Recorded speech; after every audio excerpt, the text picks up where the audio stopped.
Bon, bonjour, merci à tous de l'invitation. Enfin, je suis ravi d'être là aujourd'hui. C'est la deuxième fois, j'étais venu, je crois, il y a 10 ans pour parler des gystes. Et je suis très content de revenir 10 ans plus tard. Alors, c'est un challenge hein, de faire en 15 minutes les cancers colorectaux métastatiques de la première à la énième ligne. Donc, je vais essayer de passer rapidement et de vous donner les principaux résultats qui justifient les recommandations actuelles et les messages qui me semblent les plus importants. Donc, mes liens d'intérêt. Le plan, alors on va parler des lignes, je vais passer très très vite là-dessus, et puis ensuite on va surtout détailler la première ligne. Je pense que c'est ce qu'il y a de plus important, et ensuite on parlera rapidement des deuxième, troisième et quatrième lignes actuelles. Donc là, je repars des recommandations de l'ESMO, et je vais toutes vous les détailler pour vous expliquer comment on est arrivé à ces recommandations-là. Et donc on verra, selon les différents sous-groupes que vous avez sur la première ligne, en fait, on voit qu'on a deux grands éléments qui vont déterminer le choix thérapeutique. C'est premièrement l'âge du patient, ses comorbidités et son état clinique, où là, on va avoir des chimiothérapies, entre guillemets, plutôt légères. Et puis sinon, quand on a des patients qui sont entre fit, en bon état général, et ben à ce moment-là, c'est le statut moléculaire. Et donc les altérations des gènes RAS, BRAF, phénotype des MMR, MSI, qui vont guider le choix thérapeutique. Alors, quelque chose qui est extrêmement important à connaître en termes de lignes, c'est que toutes les recommandations sont faites selon des stratégies multilignes.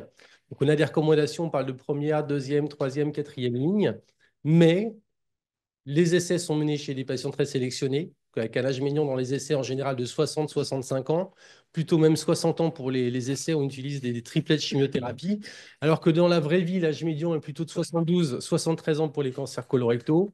On a des données épidémiologiques qui montrent qu'il y a un tiers des patients qui ne reçoivent pas de chimiothérapie pour un cancer colorectal métastatique.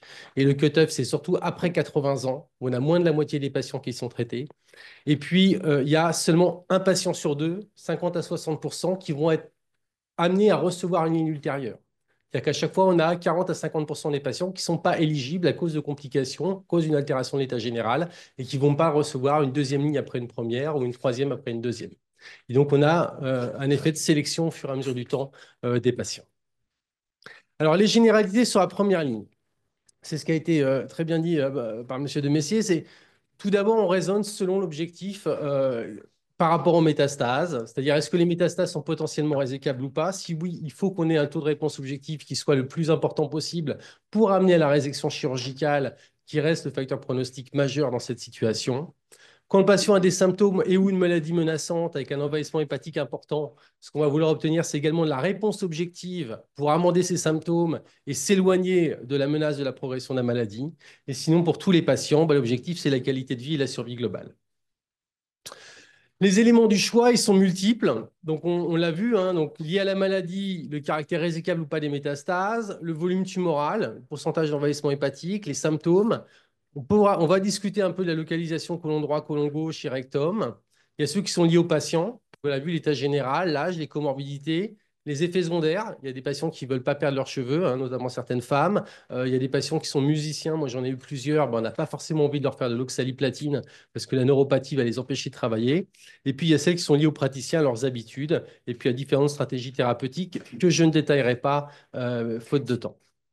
Donc, en résumé, les patients jeunes, bon état général, maladie importante, symptomatique, sans antécédents, on leur fera des polychimiothérapies. Les patients un peu âgés, un peu altérés, avec une maladie limitée asymptomatique et des comorbidités, on leur fera plutôt des monochimiothérapies. Et tout ceci doit être discuté dans le cadre de réunions de concertation pluridisciplinaires. Alors, ce qui est acté, c'est que le Folfox et le Folfiri, les deux doublets de chimiothérapie qu'on a à notre disposition, sont équivalents en termes d'efficacité, qu'ils soient combinés ou non à une thérapie ciblée. Les différences, c'est sur le profil de toxicité. Le 5-fluorouracil, qui est la forme IV, et la capecitabine, qui est la forme orale des fluoropyrimidines, sont équivalents en termes d'efficacité en situation métastatique. Là également, il y a quelques différences en termes d'effets secondaires, mais l'efficacité est identique. On sait qu'il n'y a pas d'efficacité des anticorps anti-EGFR en cas de mutation RAS. Donc RAS, ça regroupe les gènes KRAS, HRAS, NRAS, qui sont tous recherchés actuellement en termes de mutation. Et s'il y a une mutation sur un de ces gènes, les anticorps anti-EGFR ne sont pas efficaces. Et puis le bevacizumab, qui est le premier anti-angiogénique qui a été développé et qu'on a eu dès 2004, est associé à une augmentation significative de la survie sans progression.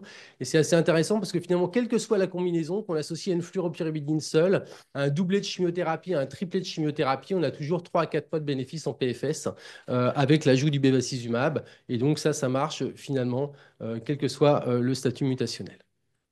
Donc ensuite, pour les métastases, donc c'est pareil, je suis obligé d'aller très vite, mais pour les métastases résécables, on reste sur l'étude de Bernard Dorlinger qui a validé le Folfox en périopératoire, hein, qui, je vous le rappelle, est associé à un bénéfice en survie sans récidive, mais pas de bénéfice en survie globale significatif.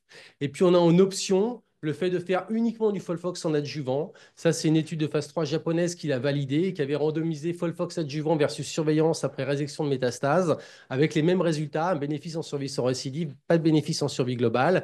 Et donc, cette stratégie peut être valide en cas de risque de disparition d'une métastase sous chimiothérapie néoadjuvante. Et ben, on peut faire une destruction ou faire une résection, puis faire uniquement de la chimiothérapie adjuvante. En cas de métastase potentiellement résécable, très clairement, les chimiothérapies d'induction, elles correspondent à ce que je vais vous présenter. C'est validé. Et quand on amène les gens à la résection chirurgicale, on a des hasardations en termes de survie qui sont de l'ordre de 0,5, voire inférieurs, et donc un réel bénéfice majeur de la résection chirurgicale. Et puis, on parle beaucoup des résections des métastases hépatiques, mais le traitement local des métastases, c'est les métastases hépatiques, mais c'est également les métastases pulmonaires, c'est aussi la carcinose péritonéale. Il y a la chirurgie, bien évidemment, mais il y a aussi maintenant les destructions, les radiofréquences, en cryoablation, les radiothérapies stérotaxiques. Et tout ça dépend bien évidemment d'expertise et est centre dépendant, puisque ça va dépendre de l'équipe chirurgicale que vous avez, des radiologues interventionnels que vous avez ou pas sur place. Et donc, on peut avoir certaines différences en fonction des centres. Première ligne, patient fragile. Alors, on a ces études qui datent un peu, hein, qui datent de la fin des années 2000, qui sont intéressées chez des patients qui étaient un petit peu âgés, avec un petit peu altérés au point de vue de l'état général, à poser la question de savoir s'il fallait commencer fort d'emblée par un doublet de chimiothérapie, donc du Folfox, ou si on pouvait commencer uniquement par du LV5FU2, donc du 5FU seul, chez les patients. Et en fait, dans les différentes phases 3, on a des résultats qui sont tout à fait concordants dans toutes les autres études qui ont été publiées. Et je vous présente celle de Michel Ducreux. On a une petite différence en faveur du Folfox sur la survie sans progression en première ligne. Mais finalement, dès la deuxième, la troisième ligne, il n'y a pas de différence. Et en survie globale, il n'y a aucune différence entre ces deux stratégies thérapeutiques. Et donc ça, on l'a toujours dans les recommandations actuelles. Il n'est absolument pas délétère de commencer par une chimiothérapie pas forcément très agressive chez les patients, puisqu'on va pouvoir, chez certains, passer à une deuxième et une troisième ligne. Et vous voyez quand même que les survies globales dans cette étude étaient de 16 mois, très inférieures à celles qu'on avait à l'époque dans d'autres essais. Et donc, on est vraiment chez une population sélectionnée, âgée, avec comorbidité, mais c'est une stratégie qui est tout à fait valide et recommandée encore actuellement. Ensuite, on a eu plusieurs études qui ont validé l'ajout du bevacizumab à une fluoropyrimidine seule. Alors souvent de la capecitabine dans ces essais. Et on se retrouvait avec une augmentation de 3 mois de la survie sans progression, c'est ce que je vous disais, mais sans bénéfice en survie globale. Et puis on a eu une étude qui a validé l'intérêt d'ajouter le panitumab ou LV5FU2 chez les patients âgés. Et par rapport à une, alors c'est une phase 2, hein, mais qui avait comparé ça à du Folfox panitumab, qui était plus ou moins le standard, et on s'aperçoit que dans une population âgée sélectionnée, le LV5FU2 panitumab fait exactement la même chose en termes de taux de réponse et de survie sans progression que du Folfox panitumab. Et donc, encore une fois, il n'est pas forcément nécessaire d'avoir une chimiothérapie très agressive pour avoir de l'efficacité thérapeutique dans le sous-groupe des tumeurs RAS et BRAF non mutées.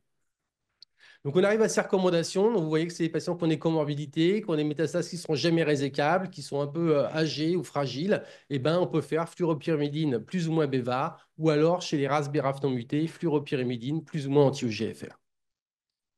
Pour les RAS et BRAF non mutés, alors cette fois-ci, on a eu beaucoup d'études de phase 3 randomisées qui ont comparé dans cette population un doublet de chimiothérapie, donc Folfox ou Folfiri, avec soit un anti-angiogénique, soit un anticorps anti-EGFR. Donc, on a maintenant 4 études de phase 3 randomisées qui ont toutes rapporté la même chose. Donc, on en avait eu 2 à la fin des années 2010, on en a eu 2 en 2022 à l'ASCO.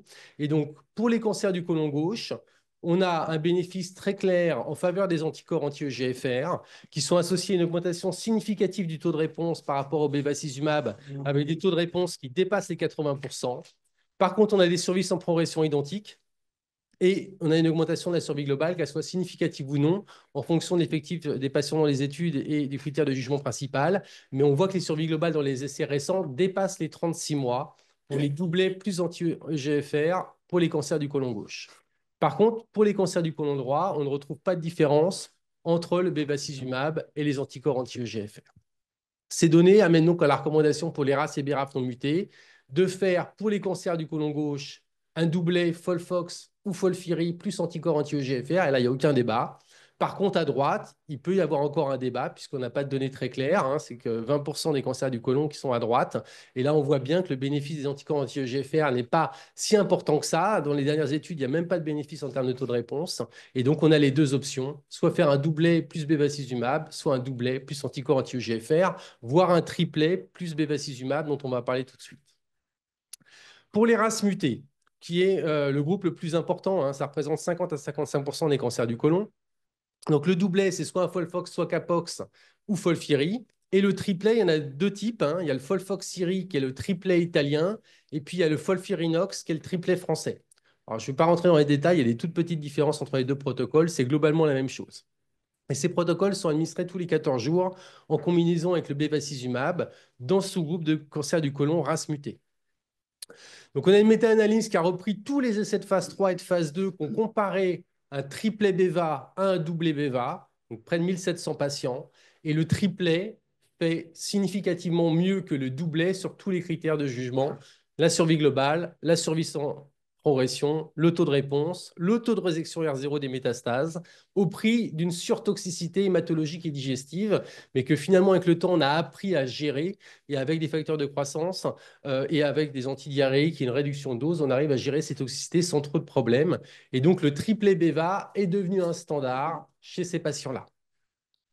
Et donc, on obtient cette recommandation pour les races mutées qui est soit un doublet BEVA, soit un triplet BEVA, en sachant que le choix entre doublet et triplet se fait selon l'âge du patient, son état général, éventuellement la localisation de droite-gauche, la résicabilité des métastases, etc. Le sous-groupe suivant, c'est les patients avec une mutation de BRAF. Alors, Romain vous en parlera sur les données récentes. Moi, je vais vous parler uniquement du standard actuel. Donc, actuellement, on avait eu beaucoup de recommandations sur le fait de faire un triplet BEVA pour ces patients. Mais quand on reprend la méta-analyse dont je viens de vous parler pour les doublets versus triplets, en fait, on s'aperçoit qu'il n'y a pas de bénéfice à faire un triplet BEVA par rapport à un doublet BEVA. Et finalement, il n'y a pas non plus de différence que ce soit un côlon droit ou un côlon gauche. Voire pour les côlons gauches, un doublet fait mieux qu'un triplet. Et donc, du coup, on se retrouve avec des recommandations qui sont de faire un doublet BEVA ou un doublet ou triplet pour les côlons droits. Donc là, c'est des recommandations qui reposent sur peu de patients, mais c'est la recommandation actuelle sur la première ligne. Pour les MSI, des MMR, donc c'est 4% des cancers du côlon. Je passe très vite, Thierry André va vous détailler tout ça. On a une étude de phase 3 qui a validé le fait de faire un anticorps anti-PD1 en première ligne versus la chimiothérapie, plus ou moins thérapie ciblée selon les statuts mutationnels, et donc un bénéfice sur tous les critères de jugement, que ce soit le taux de réponse, la survie sans progression ou la survie globale. Et donc, c'est le standard actuel, et je ne vous parlerai pas de la CheckMate qui sera développée par Thierry. Et donc, on se retrouve avec cette recommandation pour les DMMR MSI de faire du pembrolizumab. Donc ça, c'était les données sur la première ligne. Et donc, si on doit synthétiser, voilà, en tenant compte que la monochimio, la doublet ou le triplet sont faits en fonction de l'âge et de l'état général, et ben, on se retrouve avec ces 4 sous-groupes moléculaires de cancer du côlon pour lesquels les traitements sont sensiblement différents, que ce soit en termes de thérapie ciblée ou d'immunothérapie. Je passe rapidement sur la deuxième ligne, puisqu'il me reste 5 minutes. Alors, les principes de la deuxième ligne, c'est assez simple. Finalement, quand vous avez fait un Folfox en première ligne, vous allez faire un Folfiri en deuxième ligne. Si vous avez fait un Folfiri en première ligne, vous faites un Folfox en deuxième ligne. Ensuite, selon les sous-groupes moléculaires, si vous avez utilisé un anti-angiogénique, du bevacizumab, en cas de mutation RAS, vous allez poursuivre l'anti-angiogénique. Et si vous avez fait un anti-EGFR pour les RAS BRAF non mutés, cette fois-ci, vous allez utiliser un anti-angiogénique en deuxième ligne. En sachant qu'on a 2 anti-angiogéniques disponibles, le bevacizumab et l'aflibercept. Pour les mutations BRAF V600E, je vais vous en parler. C'est la seule exception en termes de traitement de deuxième ligne. C'est le seul sous-groupe moléculaire pour lequel il y a une spécificité. Et actuellement, on n'a quasiment pas de données prospectives, enfin d'études prospectives randomisées pour les cancers colorectaux phénotype DMMR MSI en deuxième ligne. Pour les BRAF mutés, alors on avait eu premièrement des données sur les inhibiteurs de BRAF en monothérapie. Vous savez que c'est devenu un standard chez les patients avec un mélanome. Et puis il y a eu des premières études de phase 1 qui ont montré que dans les cancers colorectaux, ça ne marchait pas bien. Bon. pas bien du tout, puisqu'on avait des taux de réponse en monothérapie qui étaient inférieurs à 10%. Et puis, on a eu des études qui sont intéressées à pourquoi ça marchait pas bien. Et en fait, on s'est aperçu que quand on avait cette mutation BRAF dans des adénocarcinomes du côlon, des cellules épithéliales coliques, eh ben, on pouvait inhiber BRAF. Ce qui se passait, c'est qu'on avait une boucle de rétroaction qui faisait qu'on avait une surexpression de l'anti-EGFR à la membrane, qui en fait est un mécanisme de résistance à l'anti-BRAF. Et donc, il a fallu associer d'autres anticorps qui ciblaient l'anti-EGFR pour avoir l'efficacité des BRAF inhibiteurs. Et donc, on est arrivé à ces combinaisons d'inhibiteurs de BRAF et d'inhibiteurs de l'anti-EGFR pour avoir une efficacité maximale. Donc, on a eu cette étude qui est une étude Beacon. En gros, ils ont fait, il y avait trois cibles, encorafenib, binibitinib, cetuximab. Alors, le binibitinib, il cible les mecs en dessous. Voilà, donc on avait trois inhibitions, ou alors deux avec Ancocetux. Et en fait, cette étude versus le standard of care qui était la chimiothérapie a montré qu'il y avait exactement les mêmes résultats entre la triple inhibition et la double inhibition, que ce soit en survie globale, que ce soit en survie sans progression ou en taux de réponse. Et donc l'AFDA et l'EMA ont validé l'encorafenib cetuximab comme le standard en deuxième, troisième ligne chez les patients avec un cancer colorectal BRAF muté. Excusez-moi. La troisième ligne, récemment également, parce que ça a été publié l'année dernière, il me semble, c'est trifluoridine-tipiracil plus bevacizumab. Alors, on avait déjà le trifluoridine-tipiracil comme une option en troisième ligne. Et là, ils ont évalué si l'ajout du bevacizumab faisait mieux que le trifluoridine-tipiracil seul. Donc, c'est une grande étude de phase 3 randomisée internationale. Et donc, dans ces études, on a un bénéfice en survie globale, un bénéfice en survie sans progression, un bénéfice en taux de contrôle de la maladie et même un peu plus de réponse quand on rajoute le bevacizumab au trifluoridine-tipiracil. Et vous voyez encore, on se retrouve avec ces différences de 3 mois. Le Beva, ça marche à tous les coups, c'est 3 mois de PFS. Je ne sais pas pourquoi, mais à tous les coups, ça marche. Et c'est devenu le nouveau standard en troisième ligne. Pour la quatrième ligne, on a eu à peu près dans le même temps une étude de phase 3 randomisée internationale à partir du fruquintinib. Alors le fruquintinib, c'est aussi un espèce de super anti-angiogénique, puisque le bevacizumab, il cible le VEGF-A circulant. Le fruquintinib, il va cibler tous les récepteurs du VEGF. Donc le récepteur 1, 2, 3, donc il a un spectre d'action très large sur les récepteurs. Et donc ils l'ont évalué en quatrième ligne chez des gens qui avaient reçu du trifluoranitipiracil et ou du régorafenib avant versus un placebo. Et donc là, on a un bénéfice en survie globale, en survie sans progression, un bénéfice en taux de contrôle tumoral. Et donc ce traitement va être disponible très bientôt et remboursé, va devenir le standard en quatrième ligne pour les patients avec un cancer du côlon métastatique. Voilà ce que je voulais vous dire. Merci beaucoup, Jean-Baptiste. C'était À peu près dans les temps. très clair et là, je pense qu'on a quelques minutes pour discuter. Donc, en gros, ce que tu nous as expliqué, c'est que le cancer colorectal métastatique, quand on pouvait partir les métastases, en fait, c'était une course de haie où il y avait plusieurs possibilités de traitement et où, en fait, on arrivait à prolonger la survie des patients, mais finalement sans les guérir. Sauf, bon, on verra les histoires des Messi qui est un peu particulier. Mais donc, voilà, plein de traitements. Et puis, donc, toujours la possibilité de. Là, on en est à 5 traitements possibles. On a, tu as dit 4 lignes, mais avec Ouais, on arrive à faire 5 lignes. Et moi, je voudrais insister sur un truc, c'est que, en fait, pour faire tout ça, le problème qu'on a, c'est d'avoir au début, en fait, le diagnostic moléculaire. Et ça, c'est un vrai problème. C'est-à-dire qu'il faut avoir les mutations de race de BRAF, il faut avoir le statut MSI, il faut avoir, on va le voir avec Romain, des choses éventuellement rares. Et ça, on galère un peu parce que bah, il faut que le bout de tumeur arrive au laboratoire d'anatomopathologie. Il faut que l'anatomopathologie envoie le morceau de tumeur sur la plateforme de NGS. Et il faut, je pense que Romain en parlera, mais il faut parfois du tissu congelé pour les problèmes de génomique. Donc, on a vraiment besoin de vous, les chirurgiens, pour, lors de votre première intervention, bah, bien évidemment, vérifier que derrière, la NAPAT fait son boulot. Et c'est vrai que, je sais pas, à Saint-Antoine, on essaie d'avoir des procédures de congélation systématiques pour les patients, pour pas tout le monde, parce que c'est très compliqué de congeler pour tout le monde. Mais je pense que tu parleras de Sequoia et du programme. On a besoin de tissus congelés, donc surtout pour les patients jeunes, de penser à congeler du tissu. Donc, est-ce que vous avez des questions? sur ce que vous a expliqué Jean-Baptiste. Ouais. Bravo, hein, parce que c'est impressionnant toutes ces lignes de chimiothérapie. Question de chirurgien, dans ces courbes de survie, est-ce qu'on fait la différence entre les patients qui ont pu être opérés de ceux qui n'ont pas pu être opérés? Parce que souvent, il y a des patients non opérables. Là, j'en ai opéré un lundi qui deviennent opérables après des chimiothérapies, première ligne, deuxième ligne, des radiofréquences, des électroporations. Est-ce que la différence est faite? Non, alors en pratique, ça, c'est pas des essais qui étaient dédiés. Il y a peu d'essais qui sont intéressés à des métastases hépatiques exclusives. Il y en a, et là, on voit que quand les gens sont opérables, ça va être un pronostic majeur. Dans tous les essais de première ligne, quels que soient les essais, on a 10 à 15% des patients qui ont une résection de leur métastase. Mais ils sont analysés en intention de traiter.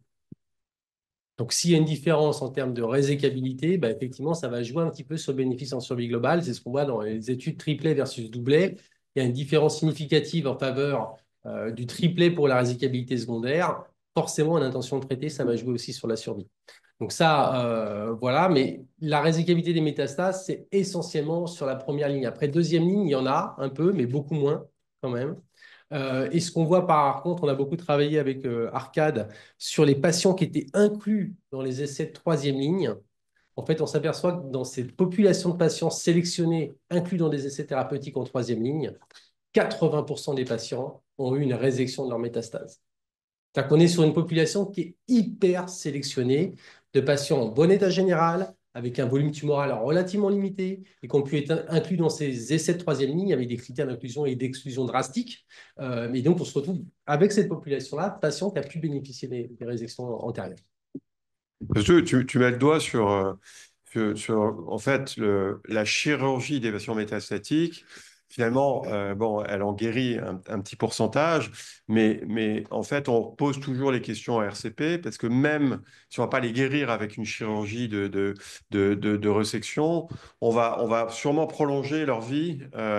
Et puis surtout, parfois, quand on a une progression sur une seule métastase ou voilà, les traitements locaux vont permettre de gagner du temps, parce que c'est quand même un défi qui ne sont pas très, très, très, très faciles pour les patients qui ont des chimios qui succèdent indéfiniment, d'avoir de temps en temps des périodes où on peut arrêter la chimio pour les laisser souffler un peu. Et c'est comme ça que leur vie est plus longue, c'est voilà, à chaque fois, bon, il y a ces traitements, mais quand on peut faire un traitement local pour contrôler un temps et qu'ils n'aient pas de chimio pendant plusieurs mois, c'est toujours ça de gagner et c'est des patients qui vont vivre plus longtemps. Ouais. Et juste pour compléter ce que tu disais, c'est vrai que ce que disent les chirurgiens, notamment aux États-Unis, ils présentent les patients de cette façon-là en disant on va vous offrir du temps sans chimiothérapie parce que l'espoir d'une chirurgie relativement agressive parfois, c'est de proposer justement aux patients d'arrêter la chimiothérapie, même s'ils vont récidiver au bout de 2, 3 ans. Et bien, au moins, ils auront eu un temps sans chimiothérapie, sans toxicité et sans traitement récurrent chez ces patients-là. Donc, il y a vraiment cette compatibilité entre traitement médical et traitement chirurgical qu'il faut voir. Ouais, c'est vraiment quoi. Moi, je suis pas en RCP, je me bats beaucoup parce que voilà, faire des chimios indéfiniment, c'est épuisant pour les patients. Quand on peut espérer par un traitement, même parfois, c'est vrai qu'il y a des patients qui ont des progressions oligométastatiques, voilà, traiter la radiothérapie stéréotaxique, pas très agressif, gagner du temps sans chimiothérapie, on prolonge leur vie et c'est vraiment un plus. Surtout qu'aujourd'hui, les radiologues interventionnels, je veux dire, font des miracles avec même des lésions qui sont. Là, le patient que j'opérais lundi, il avait les trois suies hépatiques prises. Et le radiologue lui a fait une électroporation sur une méta Ils qui font était au des trucs milieu de deux absolument, suies absolument hépatiques. incroyables. C'est incroyable. Ouais. Et vraiment, là, on les guérit pas fréquemment, mais on prolonge leur vie et on leur donne du temps sans chimio et ça, c'est hyper, hyper important. Voilà.